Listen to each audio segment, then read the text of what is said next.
Seraphine of Montegranaro. He was born at Montegranaro in central Italy in 1540. His father Jerome was a builder by trade and found it hard to make a living. He was baptized Felix. At a young age, he was sent to work on a neighboring farm so as to earn some extra income for the family. In the countryside, with only sheep for company, he developed a love for silence, solitude, prayer, and meditation. But when his parents died, his brother, Silenzio, took over the family business and Felix was called back home to help with the building work.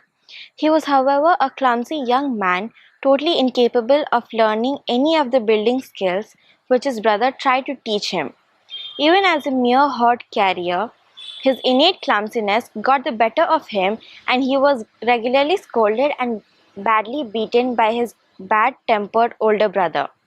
He gradually began to feel a desire to withdraw to some lonely place and dedicate himself to God alone in a life of prayer.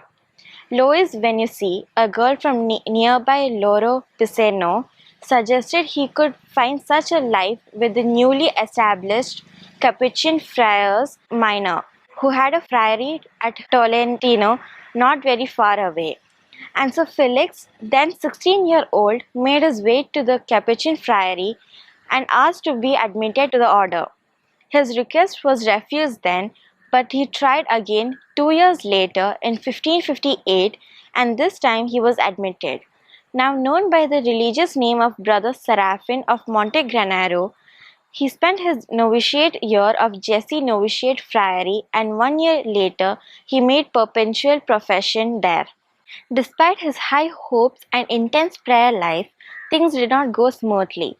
He was so ill-suited to the various chores he had to do around the house that the order's ministers often humiliated him by assigning him the lowest of tasks in the house.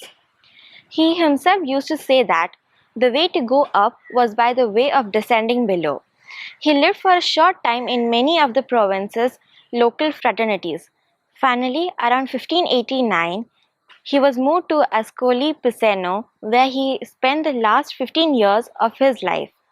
Brother Seraphin of Montegranaro was a typical Capuchin.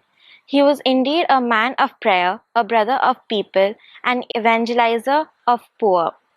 As a peacemaker, he thirsted for righteousness and justice and delighted also in the works of God's creation.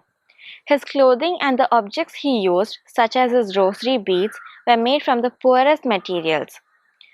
Wherever he went, great throngs of people flocked to see him, attracted by his holiness and the fame of the miracles he worked. People had only to kiss his mantle, be touched by his hands, or even invoke his name to be cured of stubborn ailments. Anything he touched seemed to bring about miracles. Bread, oranges, grass, wheat, lettuce, and especially his rosary beads made from fennel and pieces of pumpkin. All these became imbued with miraculous powers. In fact, the ordinary people had more faith in his rosary beads than they had in any medicines that city doctors might prescribe. Brother Seraphin entrusted himself to the Lord, and one night a voice came out from the tabernacle saying, "To serve God, it is necessary to die to oneself and accept adversities, whatever the nature of these may be." He did accept them and offered to recite a rosary for those who inflicted him.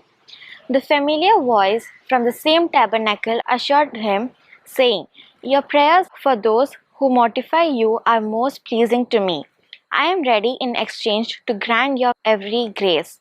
He died on the 12th of October 1604.